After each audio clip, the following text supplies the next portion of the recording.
अस्सलामुअलैकुम, मैं हूं महरूख शहरियार। अहम खबर आपको देंगे। वज़ीर-ए-आज़म शहबाज शरीफ की ज़ेर सदारत काबीना का इजलास हुआ है। वफाकी काबीना ने अज़्म इस्तेहकाम विजन की तौसीक कर दी है। बड़ी खबर है, बात करेंगे। फहद चौधरी हमें ज्वाइन कर रहे हैं। फहद, बताइएगा क्या डिटेल्स हैं।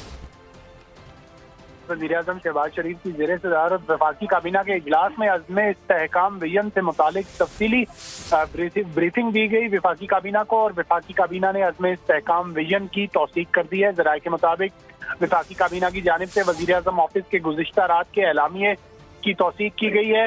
वज़ीर-ए-आज़म ने अपने खिताब में ये कहा कि अज़्म इस्तेहकाम से मुतालिक गलत फहमियाँ फैलाई जा रही हैं। अज़्म इस्तेहकाम ऑपरेशन माजी के अस्करी ऑपरेशन से मुख्तलिफ है। इंटेलिजेंस की बुनियाद पर दहशतगर्दों के खिलाफ कार्रवाइयाँ होंगी। वज़ीर-ए-आज़म ने बजट इजलास के दौरान वज़रा को पार्लियामेंट में हाज़िरी यकीनी बनाने की भी हिदायत कर दी, जबकि वज़ीर-ए-आज़म ने कहा कि वज़रा के पार्लियामेंट में दफातर मौजूद हैं, सब वहाँ मौजूद रहा करें। जी ठीक है, इस हवाले से आगाह कर रहे थे आप। बेहद शुक्रिया आपका। सब्सक्राइब करें और बेल दबाएं ताकि कोई खबर रह न जाए।